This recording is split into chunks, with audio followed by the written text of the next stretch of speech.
ఈరోజు అనంతపురం జిల్లాలో వైఎస్ఆర్సీపీ యువజన విభాగం అదే విధంగా విద్యార్థి విభాగం ఆధ్వర్యంలో కూటమి ప్రభుత్వ విద్యార్థుల మీద చేస్తున్నటువంటి ఇబ్బందులకి వాళ్ళ యొక్క విద్యా వ్యవస్థను నాశనం చేసే తీరుకు నిరసనగా అర్ధనగ్న ప్రదర్శనతో ఈ రోజు కలెక్టర్ గారికి వచ్చి రిప్రజెంటేషన్ ఇవ్వడం జరుగుతుంది.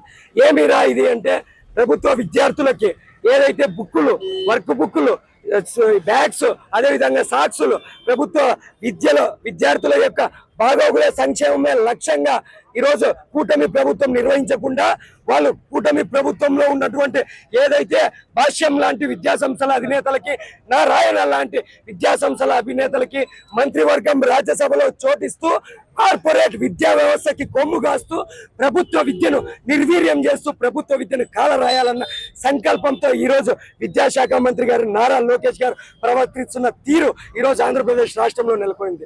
స్వర్ణాంధ్ర విజయానంధ్ర అంటున్నారు. అయ్యా విజయానంధ్ర లేదయ్యా, ఇది రావణ ఆంధ్రగా మారింది అని చెప్పి వైఎస్ఆర్ విద్యార్థి విభాగంగా తెలియజేసుకున్నా. అదే విధంగా 2020 విజన్ 2020 లేకుంటే ఇంకోటి అని గొప్పలు చెప్తూ మీ యొక్క మీడియాలో ఊదర కొడుతున్నారు. కానీ విద్యార్థులు అనుభవిస్తున్న క్షోభలు, విద్యార్థులు కనీసం మినరల్ ప్లాంట్లు కూడా సిద్ధం చేస్తే గత ప్రభుత్వం ఈరోజు దాంట్లో వాటర్ అందించలేని పరిస్థితి ఈరోజు కూటమి ప్రభుత్వంలో ఉంది. కూటమి ప్రభుత్వానికి వైఎస్ఆర్ విద్యార్థి విభాగంగా ఓటు హెచ్చరిస్తున్నా.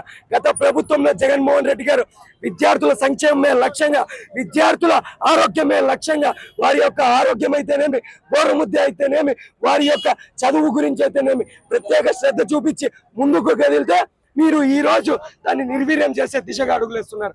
వైఎస్ఆర్సీపీ విద్యార్థి విభాగంగా రాష్ట్ర వ్యాప్తంగా మీ మెడలు వంచడానికైనా సిద్ధం మేము ఉన్నామని చెప్పి తెలియజేసుకుంటూ, అలాగే లాస్ట్ వన్ ప్రశ్నించే పవన్ కళ్యాణ్ గారు, అయ్యా మీ నోటికి ఉన్న ప్లాస్టర్ తీసేసేయండి అయ్యా, మీ కంచే చేనును మేస్తుంది.